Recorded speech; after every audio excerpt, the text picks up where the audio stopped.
ছিল না, কাগজের টাকা ছিল না, ছিল সোনা রূপার মুদ্রা। বর্গীদের হাত থেকে রক্ষা করার জন্য এই লকারে রেখে সেগুলোকে লুকিয়ে দেওয়া হতো। যাদের দিয়ে কাজটা করানো হতো তাদের মেরে ফেলা হতো যাতে বাইরে বলতে না পারে। ফায়ার প্লেট, রুম হিটার, আগে তো ইলেকট্রিক ছিল না, কাঠ কয়লা দিয়ে তারা ঘর গরম করা হতো। দেখে মনে হবে মাটির, কিন্তু এটা মাটির নয়। ওপর থেকে নিচ পর্যন্ত একটা পাথরকে কেটে তৈরি করা হয়েছে, কোনো জয়েন্ট নাই। সেই সময় কোনো যানবাহন ছিল না, রাজস্থান থেকে সমস্ত পাথর আনা হয়েছিল হাতির পিঠে করে। আর পাথর কাটা তখন কোনো মেশিন ছিল না, ছেনি হাতুড়ি হাতের দ্বারা তৈরি করা সমস্ত। এদিক দিয়ে আসুন। এটা হচ্ছে নাচমহল, যেটা এখন ফাঁকা মহল, ধ্বংসস্তূপ। এই লোহার 4টে পিটার লাইটের, আগে যেহেতু ইলেকট্রিক ছিল না, গ্যাস লাইট দিয়ে সাজানো, বেলজিয়াম কাঁচ দিয়ে ঘেরা, ওপরে প্ল্যাটফর্ম, নিচে প্ল্যাটফর্ম। বিশ্বের সুন্দরী সুন্দরী বাইজেরা এখানে নাচ করতো। লক্ষ্মের বাইজি হীরাবাইয়ের নাম শুনেছেন, যার এক নাইট এখানে চার্জ ছিল 5000 স্বর্ণ মুদ্রা। সামনে হীরাবাইয়ের ছবি আছে, দেখাতে হতো। এখান থেকে শাস্তি হতো না হতো। সামনে কারাগার আছে, দেখাবো। কারাগারে বন্দি করে রাখতো। শাস্তি কি দিত শুনুন। ছোট ছোট বাচ্চাদেরকে মায়ের কোল থেকে কেড়ে নিয়ে ফুটন্ত তেলে ছেড়ে দিত। শীত গরম করে চোখ তুলে নিত, উল্টো করে টাঙিয়ে চাবুকের ঘা মারতো, ভুঁড়ি ফাঁসিয়ে দিত। এইভাবে শাস্তি দিত। আচ্ছা, কিছুদিন আগে টিভিতে বেহুলা সিরিয়াল হয়েছিল, কে কে দেখেছিলেন? বেশ কিছুদিন আগে বেহুলা সিরিয়াল হয়েছিল। দেখুন, আলপনটা দেখে চিনতে পারেন নাকি? বেহুলা সিরিয়ালটা এখানে হয়েছিল। প্রেম বাইচান্সটা যেমন আপনার পদ্ম ফুল ফুটলে দেখায়, সেই রকম ফুটন্ত পদ্ম ফুলের মতন লোটাস টেম্পল যেটাকে বলছে, গম্বুজ, যেটা সামনে দিক দিয়ে আপনারা দেখলে বুঝতে পারবেন না, 4 সাইড দিয়ে দেখলে ভালোভাবে বুঝতে পারবেন যখন ভেতরে যাবেন, ঘুরবেন। মোট 25টা গম্বুজ, মন্দির একটাই। এটা হচ্ছে অযোধ্যার পর পশ্চিমবঙ্গের সবচেয়ে পুরনো রামচন্দ্র দেবের মন্দির, যেখানে সোনার রাম সীতা 33 কোটি দেবদেবী রয়েছে। ওখানে একসাথে সবকে বন্দি করে রাখা হতো, ওখান থেকে মারতে মারতে আনা হতো। এই হচ্ছে ফাঁসি।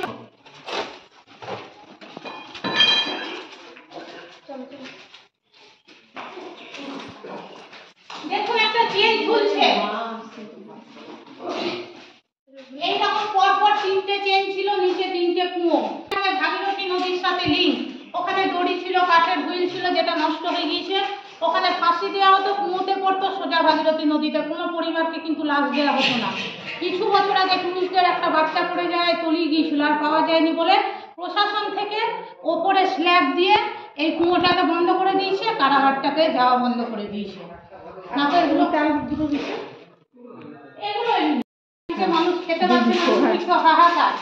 সেই সময় বাংলাদেশ, রংপুর, দিনাজপুর প্রজাদের ওপর বলপূর্বক খাজনা আদায় করে 9 লক্ষ টাকা খরচ করে গোটা বিল্ডিংটা করেছিল। তারপর শেষ জীবনে তিনি ঈশ্বর শরণাপন্ন হন। 1793 খ্রিস্টাব্দে এই মন্দির প্রতিষ্ঠা করেন। চলে আসুন, দুটো মহিলার ছবি দেখুন। পর দুটো মহিলার ছবি আছে, দেখুন। একটা নষ্ট হয়ে যায়, একটা করা হয়েছে। এই হচ্ছে সেই লক্ষ্মের বাইজি হীরাবাই, যার উচ্চতা হচ্ছে 6 ফুট 2 ইঞ্চি, ওজন হচ্ছে মাত্র 42 কেজি।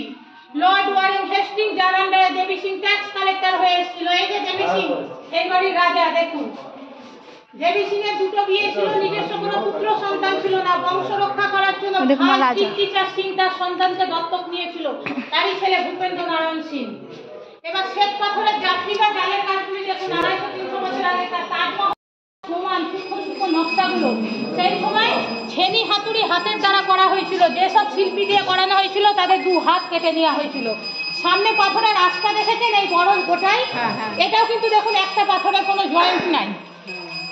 এবার দর্শন করুন জাগ্রত রামচন্দ্র দেবের মন্দির।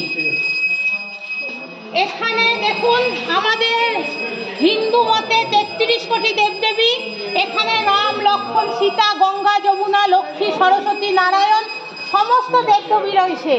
এখানে প্রতিটা ঠাকুর কিন্তু সোনা, রূপা, অষ্টধাতুর ও কষ্টি পাথরের, যা প্রতিদিন এখানে নিত্য পুজো সেবা হয় সকাল বিকাল।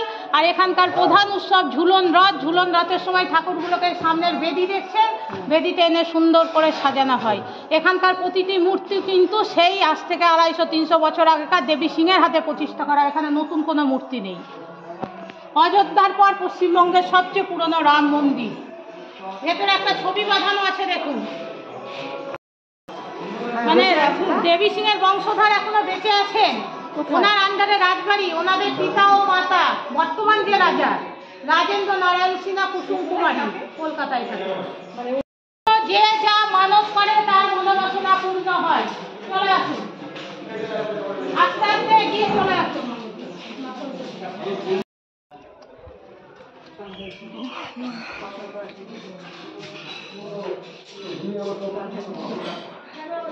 শ্রীকৃষ্ণ চৈতন্য দেখুন, মদন মোহন, রাধাকৃষ্ণ, জগন্নাথ, বলরাম, সুভদ্রা, কষ্টি পাথরের, নারায়ণ শিলা, গোপাল, রাধাকৃষ্ণ কিন্তু অষ্ট ধাতুর মধ্যে একটা ধাতু সোনাও রয়েছে। কালীকে দর্শন করবেন। আগে জুতো খুলে ভক্তি ভরে মাকে প্রণাম করুন। ভীষণ জাগ্রত এই কালী। জুতো সবাই খুলুন ভক্তি ভরে।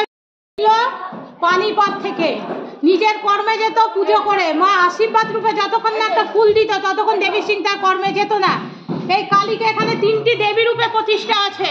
চলে আসুন, আপনারাও চলে আসুন, কালী ঠাকুরকে দর্শন করুন আর কালী ঠাকুরের বন্দনাটা শুনুন। এই কালীকে এখানে 3টি দেবী রূপে, চলে আসুন, ওপরে চলে আসুন, সব চলে আসুন। 3টি দেবী রূপে প্রতিষ্ঠা করা আছে। আমাদের কালী ঠাকুরের পায়ের নিচে থাকে মহাদেব। একজন এখানে উঠে দেখুন, এই কালী ঠাকুরের পায়ের নিচে আছে নেকড়ে বাঘ। বাঘের ওপর দাঁড়িয়ে আছে বলে নবদুর্গা, জয় দুর্গা রূপে পুজো করা হয়। জিভ নেই কালী ঠাকুরের, দেখুন জিভ নেই বলে লক্ষ্মী রূপে পুজো করা হয়। কালো কোষ্টি পাথরের বলে কালী রূপে পুজো করা হয়।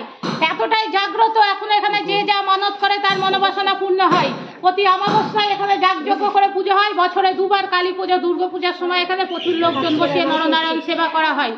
আর আপনাদের দক্ষিণার ওপরেই মায়ের নিত্য পুজো সেবা, নরনারায়ণ সেবা। তাই যে যা পারবেন থালাতে মায়ের নামে দক্ষিণা দিন আর সামনে গিয়ে মাকে নেকড়ে বাঘের ওপর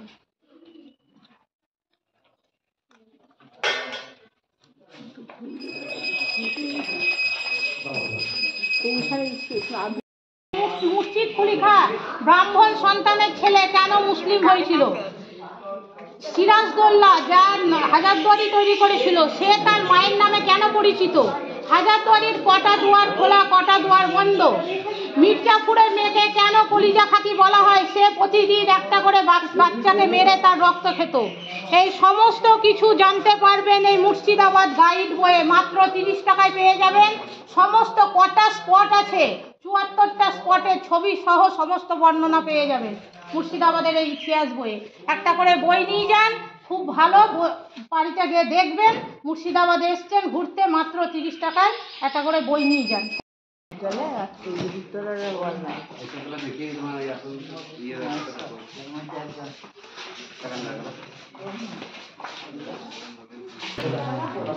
অনন্ত দেবী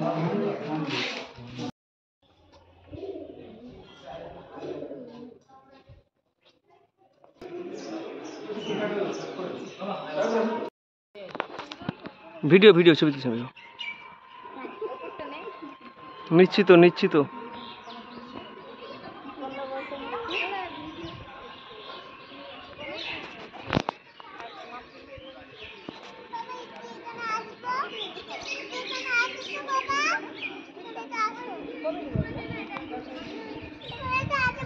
দেখো।